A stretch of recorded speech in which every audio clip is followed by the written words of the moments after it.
ভারত থেকে নেমে এসেছে উজানের ঢল। সেই ঢলেই পাকিস্তানের পূর্বাঞ্চলে সৃষ্টি হয়েছে ভয়াবহ বন্যার।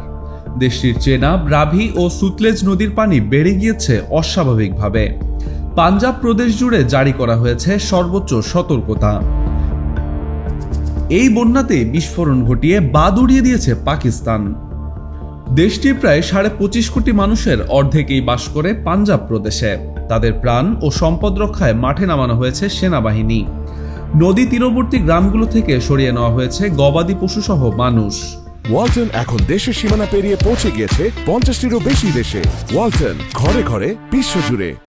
এরই মধ্যে শিখ ধর্মাবলম্বীদের অন্যতম পবিত্র স্থান কর্তারপুর গুরুদুয়ারা তলিয়ে গিয়েছে বন্যার পানিতে। চেনাব নদীর কাদিরাবাদ বাঁধে পানি বিপদসীমা ছুঁই ছুঁই। বুধবার সেখানে নিয়ন্ত্রিত বিস্ফোরণের মাধ্যমে বাঁধের আংশিক তীররক্ষা অংশ উড়িয়ে দিয়েছে কর্তৃপক্ষ। স্থানীয় দুর্যোগ ব্যবস্থাপনা সংস্থার মুখপাত্র মাঝার হোসেন জানান, বাঁধের মূল অবকাঠামোর রক্ষার জন্য ডান পাশের অংশ ধ্বংস ছাড়া উপায় ছিল না। পানির চাপ কিছুটা কমানোর জন্য এই উদ্যোগ নেওয়া হয়েছে।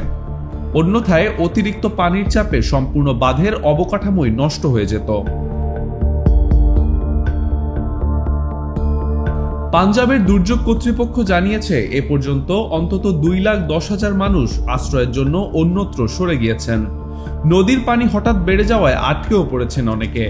এদিকে পাকিস্তানের অভিযোগ, ভারত উজানের বাঁধগুলো থেকে পানি ছাড়ার কারণেই এ ভয়াবহ বন্যার সৃষ্টি হয়েছে। তবে ইসলামাবাদ স্বীকারও করেছে, ভারত কূটনৈতিক চ্যানেলের মাধ্যমে বিষয়টি আগে থেকেই নোটিশ দিয়েছিল। তবে ভারতীয় কর্মকর্তারা এ বিষয়ে এখনও প্রকাশ্যে কোনো মন্তব্য করেননি।